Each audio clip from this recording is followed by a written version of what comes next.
Good morning. Good morning, my loves. I hope you're good. I hope you all are good and are having a good day. All right. Welcome to my page. My name is Maputi.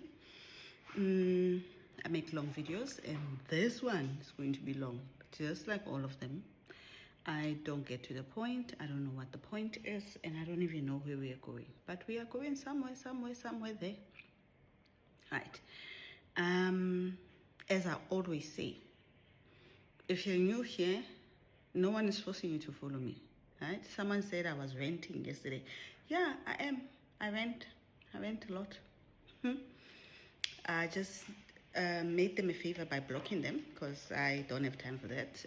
No one is forcing you to like my page. No one is forcing you to watch my videos. No one is forcing you to like me, right? To even comment. And because of that, you don't have to watch this if it doesn't align with you. If you feel like I'm the kind of people that rent, I do, and I make long videos, and I'm all over the place.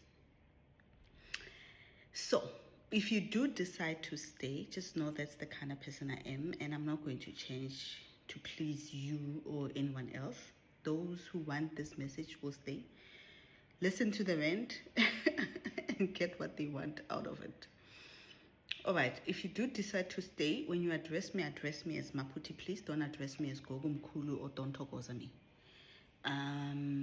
Number two, if you do decide to come into my inbox inquiring about a consultation, make sure you watch a little bit of my videos, get yourself acquainted with me and my personality. As you can already see, I'm not a nice person, and if you do funny things, I'm going to call you out. And I'm the least impatient. I'm the most impatient person you come across. Right? I will help you because your ancestors want me to help you, and I'll do my best. But I'm not a god, so don't come here expecting miracles. How do you book a consultation? Before you even come for a consultation, if you're on TikTok, watch the pinned videos on my page. There are 3 of them. First one, even on YouTube, you'll find them by name.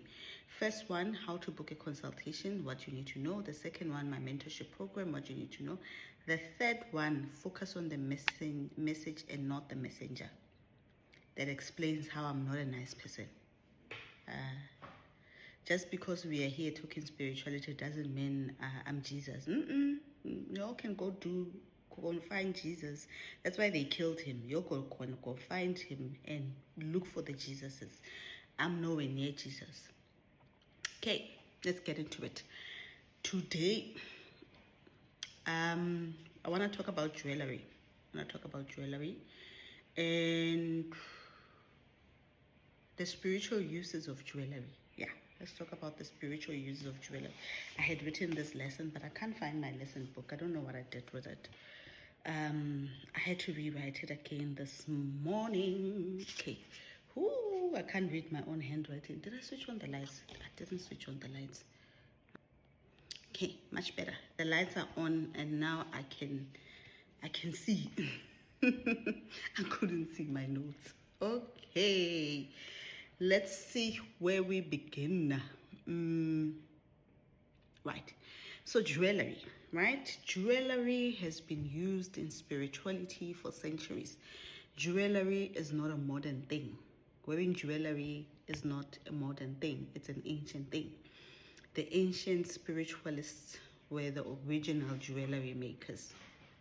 Not only that, jewelries were always used in temples and in spiritual rites, right? In spiritual, religious, and occult ceremonies. Jewelries were used for decorations. They were used as social status as well, but they were also used as amulets, as talismans, and as sacred markings as well. Right. The purpose of jewelry, it is to connect the wearer to God, the ancestors, and the cosmic forces. Okay. In ancient Egypt, that's where I'm going to focus more on, in India. In ancient Egypt,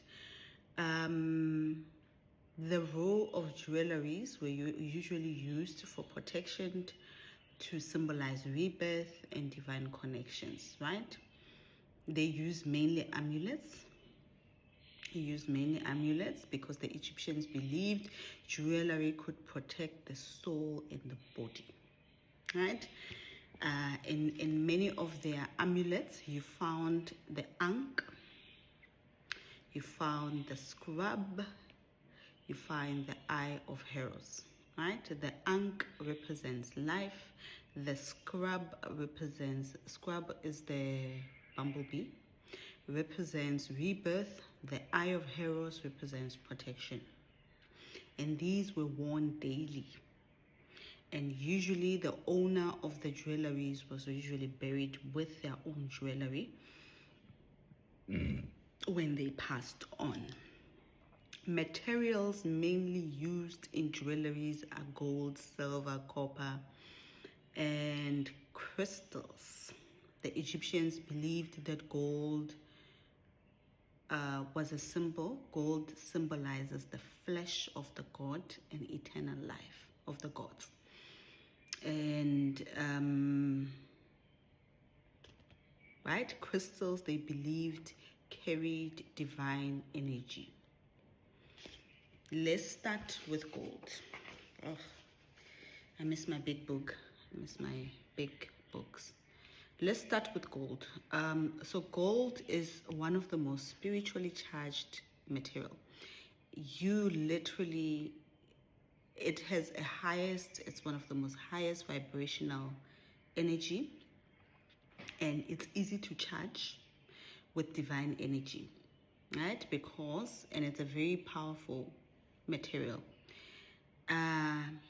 It is one of the more, so gold is more than a precious stone because it has sacred substances that link it to divinity, immortality, purity, and enlightenment. Now, the reason why is because gold is incorruptible. Gold cannot be corrupted. And it radiates a glow. If you see auras and you see the aura of a gold bar, it radiates a glow that is mainly found. The glow is similar to celestial beings and eternal beings. So when eternal beings they come and celestial beings when they come, they have this glow that is similar to gold. And certain people at certain levels in their spiritual evolution, as they work towards their godhood, their aura starts to change and it becomes that of gold. And then there are those that the aura starts to change and it becomes like that of a diamond mixed with gold.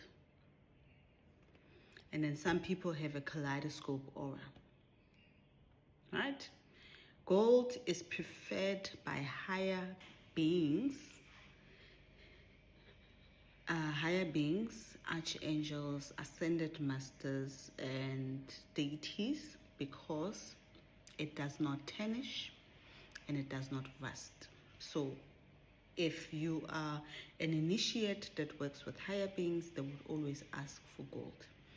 In many of my consultations, many of my cleansings, we use gold more than anything else, right? Because it does not rust, it does not tarnish, especially if it's pure gold.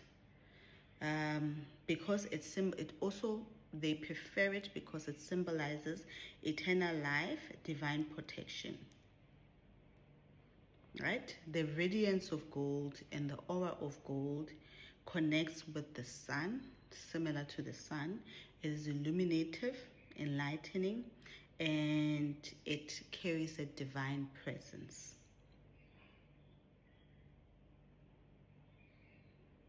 Right? It is pure. Hence, that's why higher angels love the gold. Spirituality. Right? It symbolizes divinity. In spirituality, it symbolizes divinity, which is the essence of the gods and the goddesses and all celestial beings. I think there's another video that I talked a little bit about gold. The title of the videos is that something about don't limit your ancestors. I don't remember what the cover is, but it's one of those videos at the bottom. Right, as I said, gold was viewed in ancient Egypt, gold was viewed as the flesh of the gods, right? Especially the flesh of the god Ra, because god Ra is the sun god. In ancient India, gold symbolized purity, prosperity, and the energy of the sun as well, right? It is also connected to goddess Lakshmi, who is the goddess of wealth and spiritual abundance. In Buddhism, gold represents enlightenment, purity of the mind, and the unchanged truth of God. Buddha statues are usually made in gold or bronze because it expresses the transcendent nature of Buddha out of the material world. It's amazing that I always found it interesting that Buddha is always depicted in. Do I have a gold Buddha? I have a copper Buddha. Okay, I don't have a gold Buddha. I went to check. I just have a copper Buddha. I think it's a copper and brass Buddha. And yeah, I think it's copper and brass. So Buddha, that's my baby Buddha. Okay, so I've always found it interesting that transcension of Buddha is always depicted in gold, and yet people will tell you that loving gold is they look at it as a materialistic thing, but yet the transcendence of Buddha is depicted in a very highly materialistic element. Anywho, who am I? Right, in China, gold is a symbol of immortality and heavenly essence, and it connects with the symbol of the yang, the yin and the yang, right? It connects with the symbol of the yang energy. Alchemists, right? Alchemists usually wanted to transform the base element. You know, if you read The Alchemists or you studied alchemy, you know that one of the main things that the alchemists used to do is look for the thing where they're looking for the philosopher's stone, or they're trying to transfer base materials into gold to create the elixir of life, the elixir which when you drink it gives you eternal life. Right, I think they did talk about it in their book, in The Alchemist. I think Pablo did allude to that as well. Right, now, because this is about jewelry, we're supposed to also then talk about how to wear jewelries and the different symbols and why we wear them. I'm not going to talk about every single thing. Right? I don't have a lot of time. I'm not going to talk about all the symbols, but I'm going to try and cover as many symbols as I can. Just going to focus on a few. Right? Let's start with gold now. In ancient Egypt and in ancient India, it is believed that gold is only worn above the waist. You do not wear gold below the waist. Okay. Gold is associated with the sun and the fire. With the sun and fire, and it is used to aid in healing. It can heal the body. It can heal the body. It calms the body, and it connects you deeper to the gods. And it's also a symbol of expansion and abundance. Right? And now this means that when you wear a lot of gold, you can actually start to gain weight. People who wear a lot of gold tend to also pick up a lot of weight, because gold is also used for expansion, and especially if you are the type of person who does not take off your gold, right?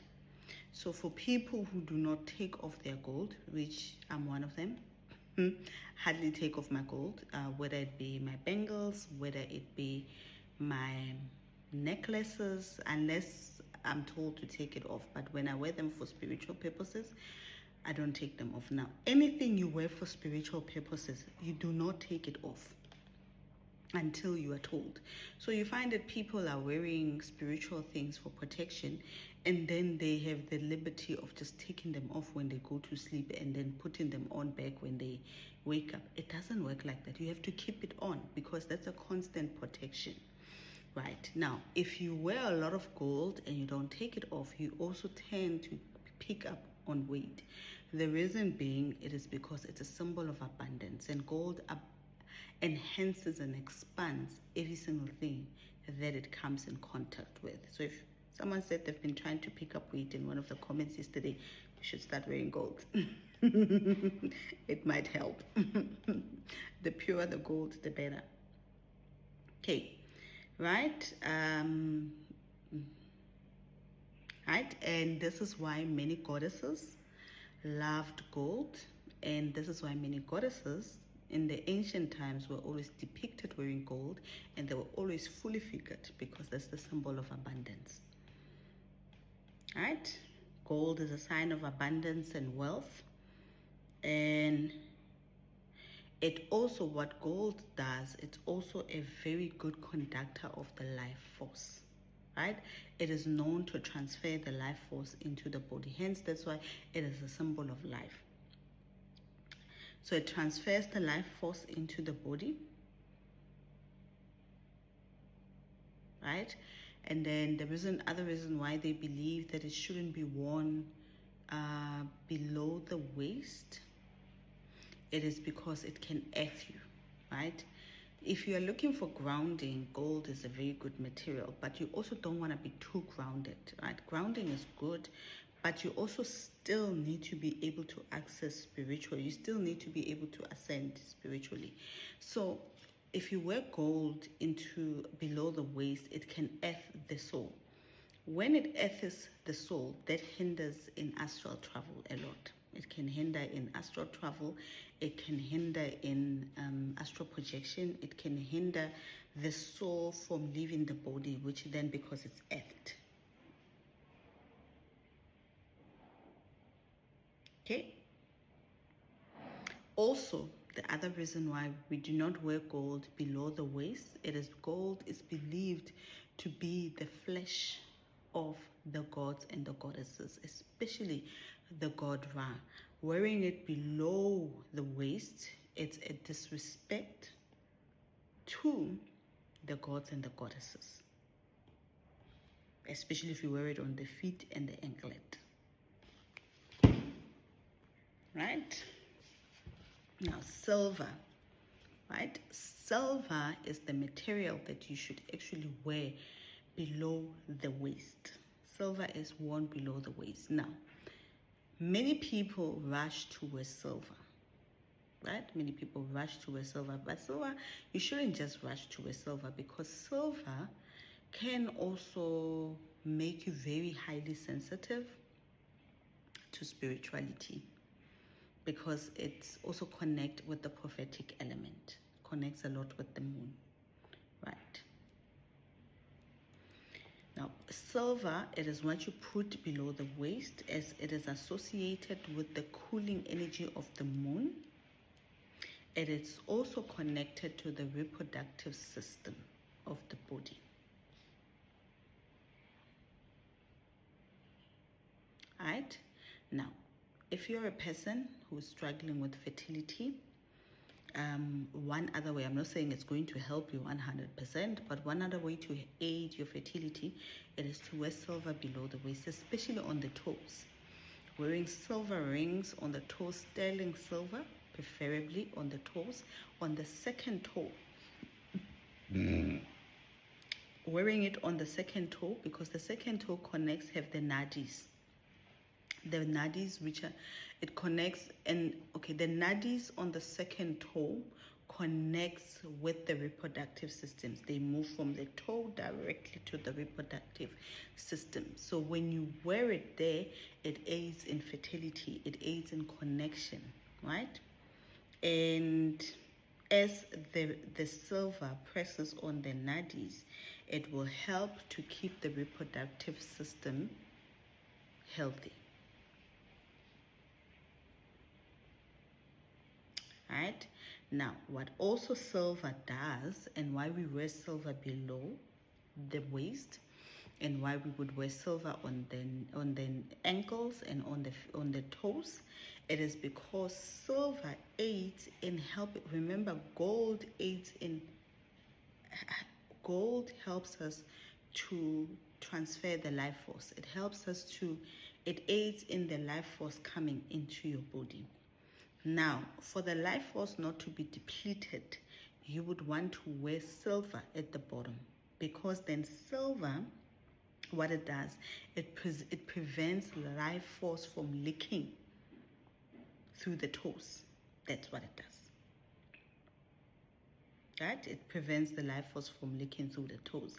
So people who struggle with life force that leaks a lot, you would want to wear silver at the toes. But you would also want to wear gold, because gold is the one that attracts the life force. Right. Now, in India, when they wear anklets, their anklets usually have a small bell, right? The bell, when they walk and it goes cha, cha, cha, right? Especially on silver, they believe that will dispel negative energy, right? And that is why they put bells on their anklets, to remove negative energies, to dispel, to make sure that negative energies, negative entities do not have any access to them. This you can also use in your home. People have bells in their homes at the entrances that goes ding, ding, ding when someone enters, because that dispels negative energies. You can have a bell in the house where it goes do, do, do, do, do, do, do, where you ring it. The reason why bells were removed, because bells used to be a thing that were put in the temples and bells in the churches, and bells would be rang every single day. And the reason why that was stopped, it is because the bells, they remove negative energy. And so when they remove negative energy, they were removed so that we are constantly bombarded by the negative energies that they're trying to feed us with. Okay, now this is a brief. You can go study more. Before you wear anything, please go study more about it. Now, copper. I'm not going to talk a lot about copper, because I believe a lot of healers have done justice to copper. A lot of people have talked about copper. When I was entering African spirituality, there were so many healers that gave lessons on copper, how it connects with the different ancestors and stuff like that. I mean, like even in TikTok, if you can just say copper, you'll come across so many videos. So I believe so many people have done justice to it. If you are here, it means that you've been on the spiritual journey for a while. You know a lot about copper. Now, one thing that I do know is that copper, alchemists, they love metal, right? They use a lot of metal, and for different reasons, but they also love a lot of copper. So if you have Ditsupe Amagetla, you will always be asked to wear copper. In the beginning of my spirituality, mainly in the more African side of it, cultural side of it, I was asked to wear a lot of copper. Right, now, the part that I want to talk about copper, right, is the part that connects to melanin. That's the reason why I would use copper right now. Because copper is a very special material in alchemy. Many alchemists love copper because of its connection to the melanin. Because when you wear copper and it combines with the melanin in your body, it becomes a processor, a producer of electricity. Right. Now, because melanin itself is electromagnetic, melanin can produce electricity. Copper enhances it. right? Because copper is one of the most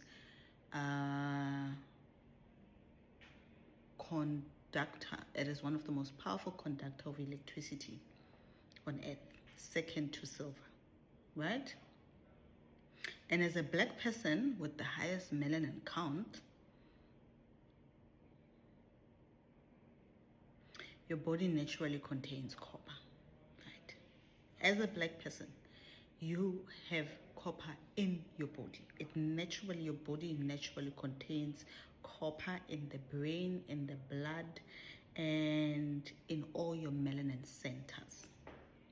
Someone said yesterday that I'm turning copper.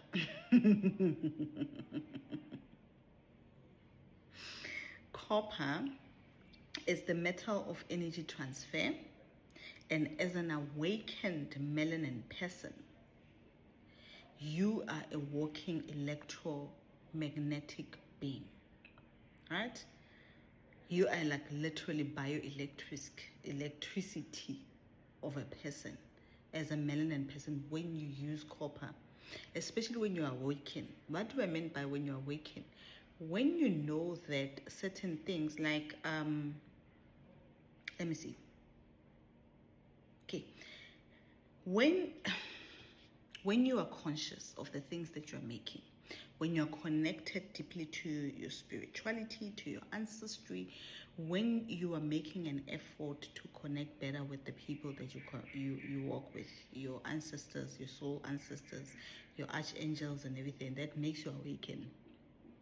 With that said, when you use copper in your spirituality guided by your ancestors, you literally become a walking electricity. You become like when you touch things, you go, you can start, and and you can actually even work with electricity. Now, also remember, electricity is a natural element. Electricity is harvested. It's a natural element. We just harvest electricity. Electricity is not something that's man-made. It's natural. So you naturally can produce electricity. Many of you know this, but when you touch certain things, you get an electric shock because you are conducting electricity.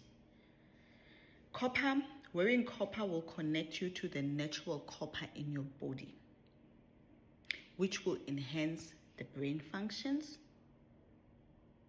right? Defend your immune system. That's why many people wear copper for health purposes. It clears and calms the nervous systems. When I struggled with my nervous system, when I was really working on healing my nervous system, I used a lot of copper, right? And it also is used to unlock your melanin power, right? Meaning that you can channel better, you can receive communication better from your ancestors and higher beings when you wear copper, right? Now, because you as a melanin person, you originally have a lot of copper naturally. Now, the fluoride in the water and the chemicals and the processed food, what it does is that it blocks the copper absorption in your body. These things block copper absorption in the body, especially when you eat a lot of processed food or takeaways. So now, when you start to wear copper, when you start to wear and need copper to actually connect better, also watch the food that you eat, right? And this is why some people will wear copper, be prescribed copper, that it will help heal them, but it doesn't work. Why? Because they are probably using a lot of processed food, and that blocks the copper absorption, right? Now, the sun charges your copper. When I used to wear a lot of copper, in order to charge it, I would have to put it in water in the sun outside to charge the copper. The sun charges your copper. Not only does the sun charges your copper, it charges the copper in the skin as well. The copper in your body is also charged and amplified by the sun, right? And when the sun charges this copper, you literally become a spiritual battery. How do you recharge your life force? By the sun. right? One of the ways to recharge your life force is by the sun. Hence, that's why I tell you guys, go out, ground barefoot in the grass and look at the sunrise or the sunset, because then you are charging your melanin, right? This is why I always tell you this. If they tell you to do if they make you focus on one thing, do the opposite of what they're making you do, right? In the world today, black people have been sold this thing that they need to be lighter. And we are then also given these things that we have to take, that we do. Being light is even looked more as beautiful. We have this thing, whiteism, where we believe that a beautiful woman is a light woman, and that has come to a point where many women are afraid to be in the sun, and they have to use these creams, they have to use these pills to make sure that they become lighter. And what that does is strips them of their melanin. Now, also, this thing is targeted at women. Why? Right? Because they don't want you to go to the sun. Why? Why do they not want you to go to the sun? Because you are spiritually charging yourself when you're at the sun. Now, already as a woman, you are a powerhouse. So obviously, they're going to sell you so many things to make you disconnect. Right? Now we are using all these things, putting on sunscreen because we don't want to get sunburn.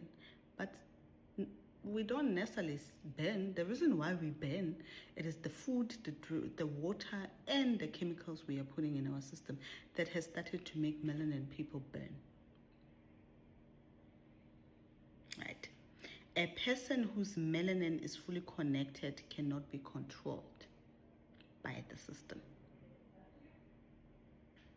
So ask yourself why they would go through all these systems to make sure that you reduce the melanin in your body, right? Especially for the woman.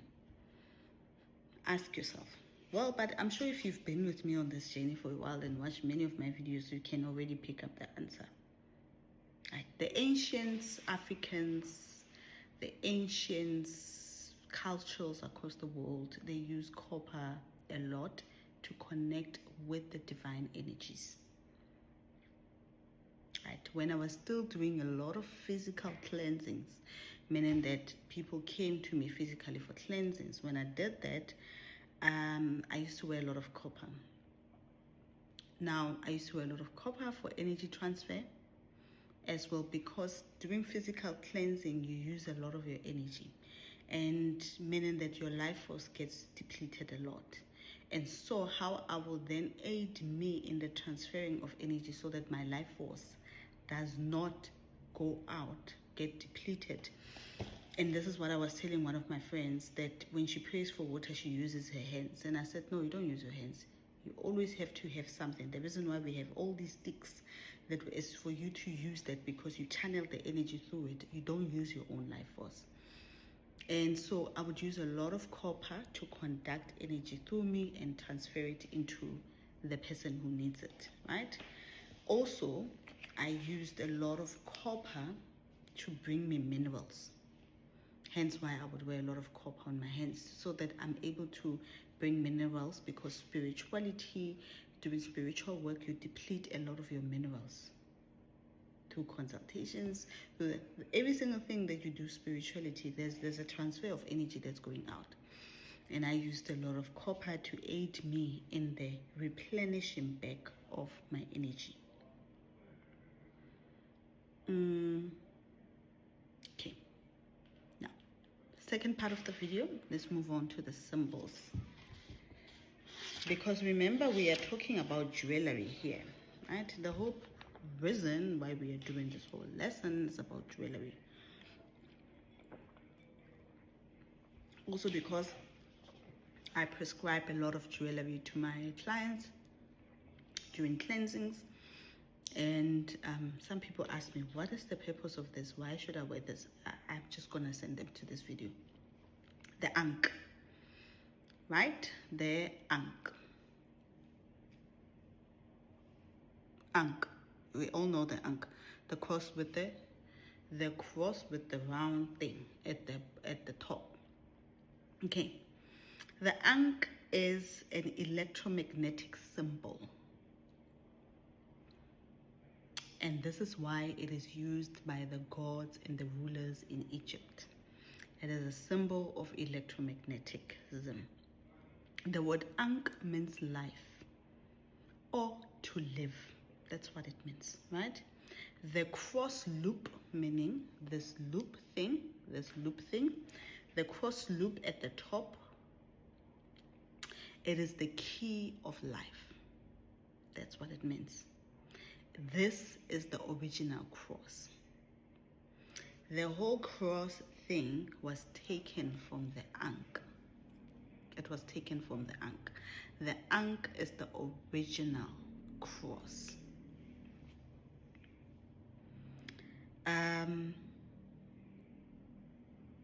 Right? The Ankh is a symbol of your life force, because without the life force, you do not live. It is also the symbol of your essence. It connects you. We wear the Ankh to help us connect better to the spiritual world and eternal life. People who are prescribed the Ankh or their ancestors ask for an Ankh usually are ready to work with higher beings. Right? So you don't just go and buy an Ankh. It needs to be prescribed. Well, but people just go and buy them. And the reason why it doesn't work is because it needs to be charged. Because when you wear it, the beings that you are wearing it for will come and charge it. Okay, as I said, it connects you to the spirit world and it connects you to eternal life, meaning that it connects you to the gods.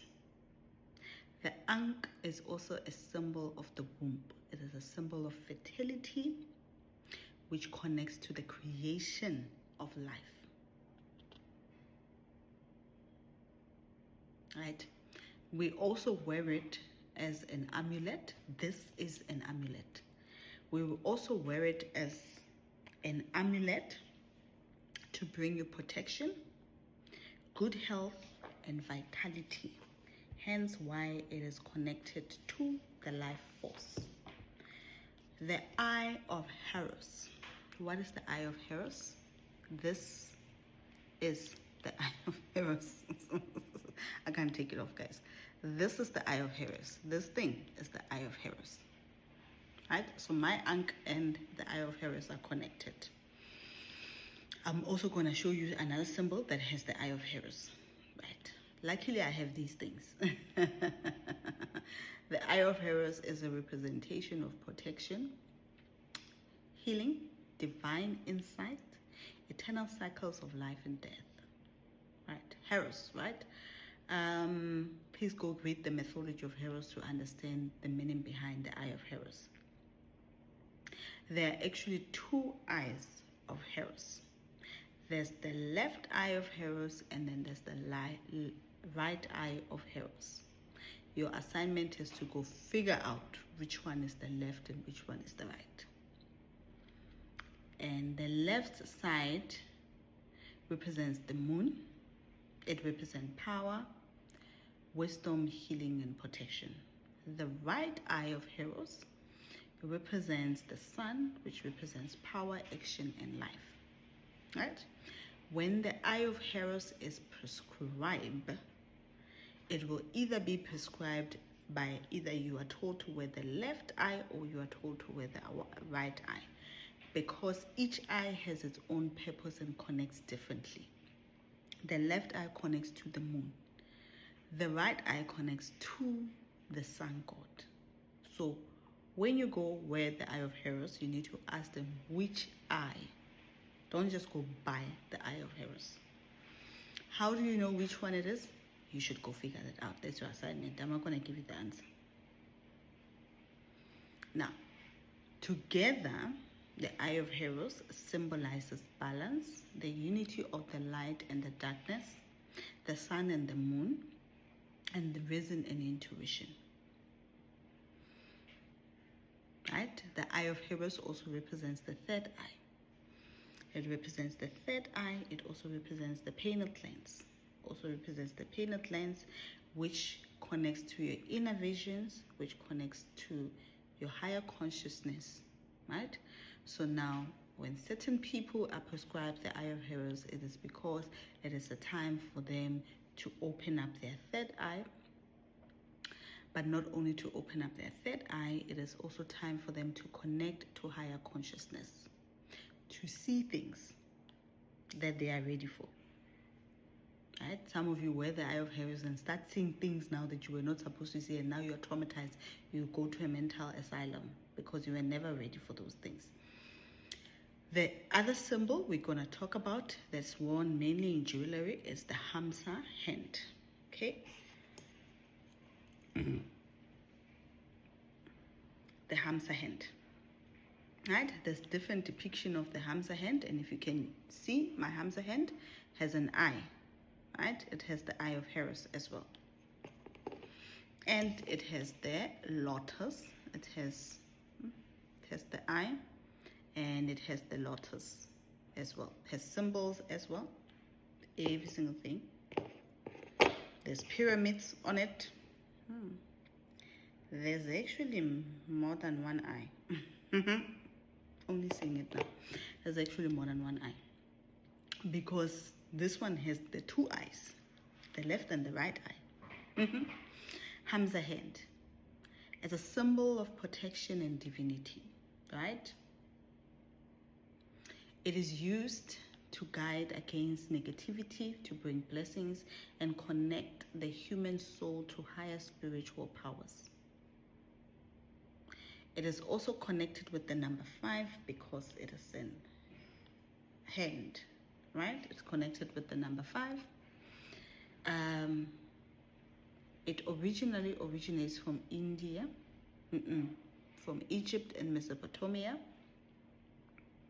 And it was worn as an amulet because it symbolizes protection of the hand of the deities. Right? This is the hand of God, the hand of the gods, which is used to protect you. Now, the reason why there's sometimes an eye in the hand, some hands don't have the eye. Some hands have the eye, right? The reason why there is an eye, the Eye of Heroes, is also placed within the palm, right? The Eye of Heroes will be placed within the palm of the hand. This combination is a combination of insight and protection, right? You need to see with the Eye of Heroes, divinely see what you're creating with your hand.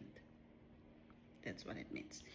Or you need to see with the Eye of Heroes what you are protecting yourself from or what you're fighting with that. So the hand is the hand of action, and the eye is the eye of foresight, insight. So you need to combine them because you need to see what you are protected from. You need to see what you're creating. So we not only just use the symbol only for protection, but we also use it for creation. Hence, that's why they're connected with fertility, because not all of us are fighting witchcraft or dark entities. There's some people who they are prescribed these things because they are ready to create things in their life. And this is the hand that will create those things. The Eye of Heroes is sometimes placed within the palm of the hand to combine sight and protection, right? Now, I cannot finish this without talking about the Berber tribe, which is found mainly in Morocco now. The Berber people, they are the ones, because the Berbers are originally from Egypt. Well, they in the North African, which was the land of Egypt. And the Berber people are the ones that introduced the Hamsa hand to the Arabs, which then the Arabs then used it in Islam. Hence, that's why you find it a lot in Turkey and in many Arab cultures, right? Even the Islams believe in the eye, in the hand, in the Hamsa hand, right? Many Islamic people also use it, right? So the reason why they use it, it is because of the Berber people who introduced it to them, right? And the Berber people, they called it the Eye of Arubas, which is, they also used it as a talisman against the evil eye. Hence, that's why in many places they call it the evil eye, right? People will be like, I'm looking for that symbol that helps with the evil eye. It is because this eye is supposed to help and protect you from evil eye. Right, I think I did make a video about the evil eye, right? The evil eye is real. People out there, it helps connect you. What do they mean by the evil eye? It helps to protect you against envy of other people. It helps to protect you against judgments of other people, right?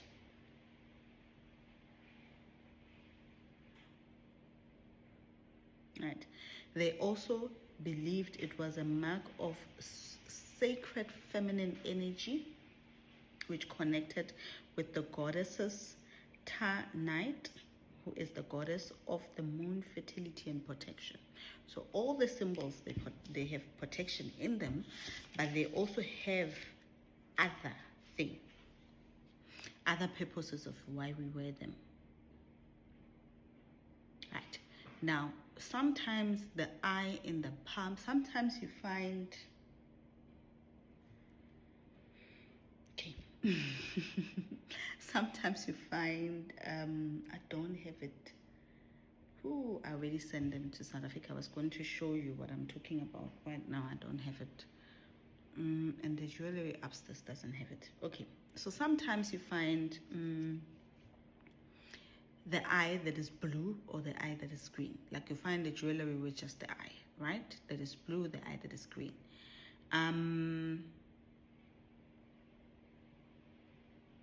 Right?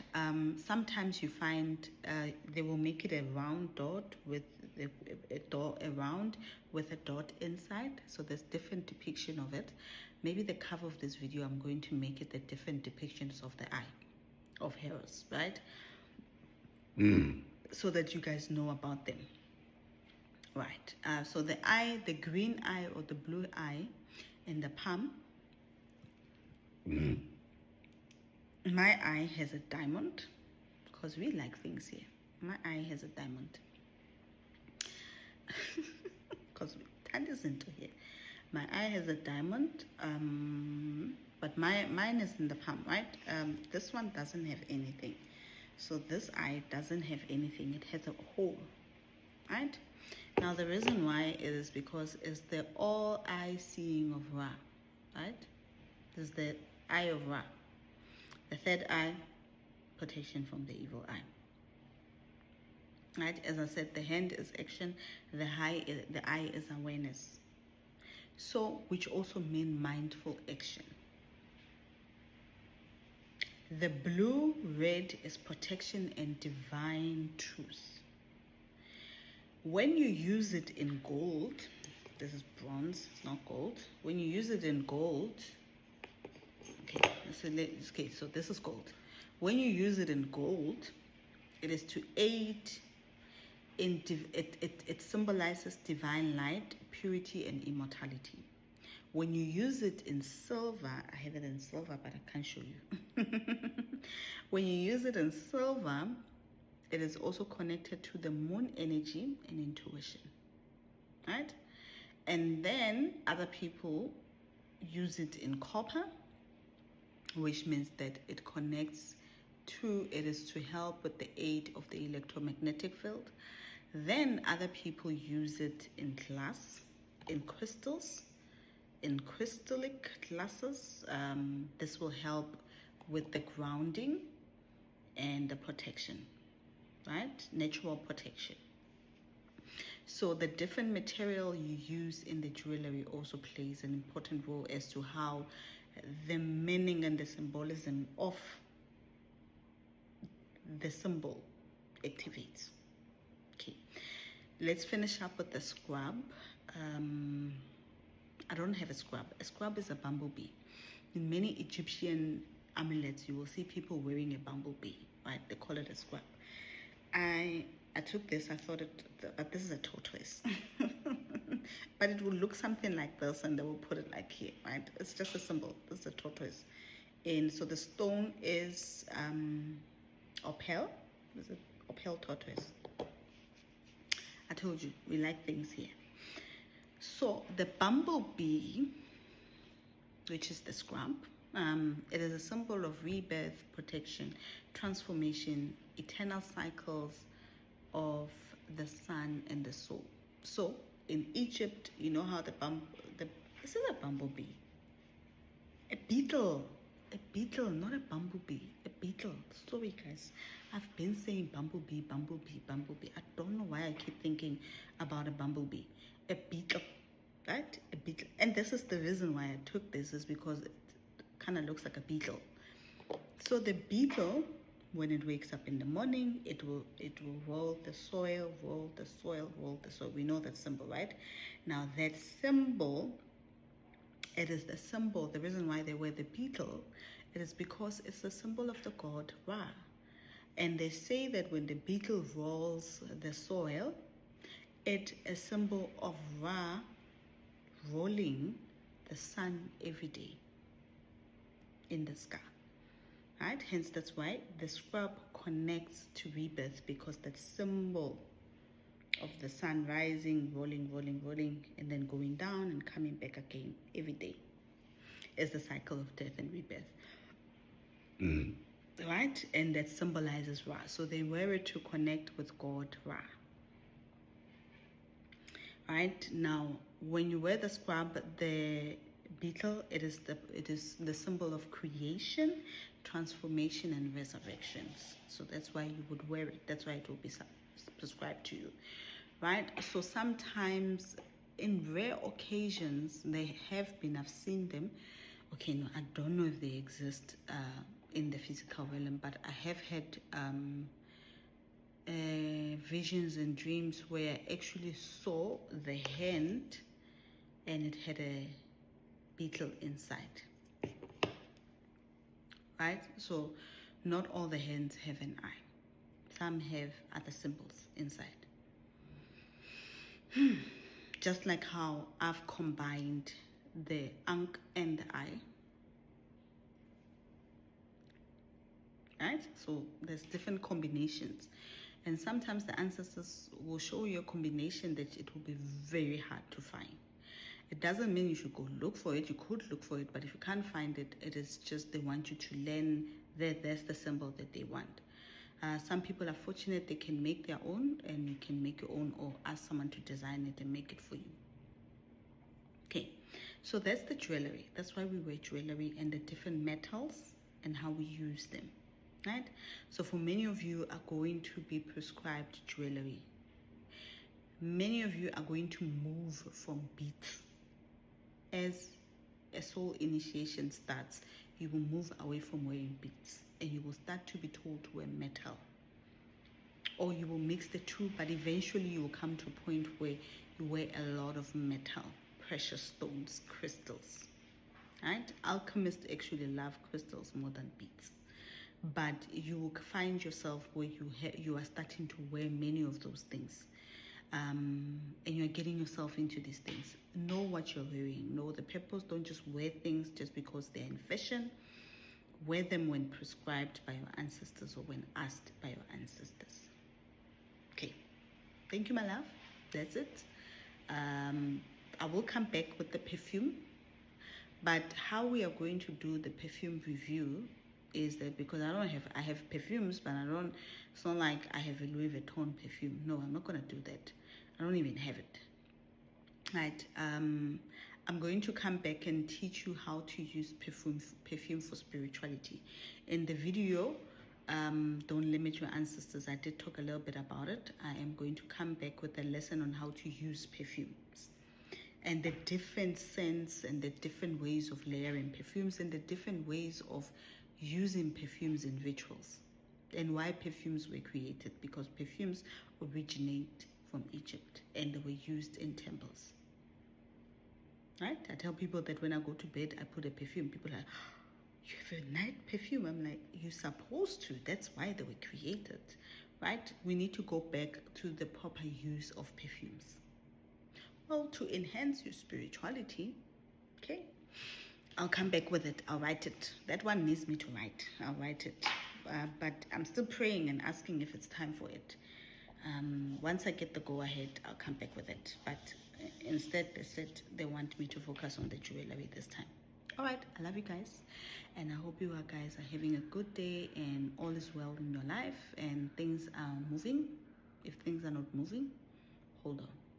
It's gonna get lighter one of these days. Toodles.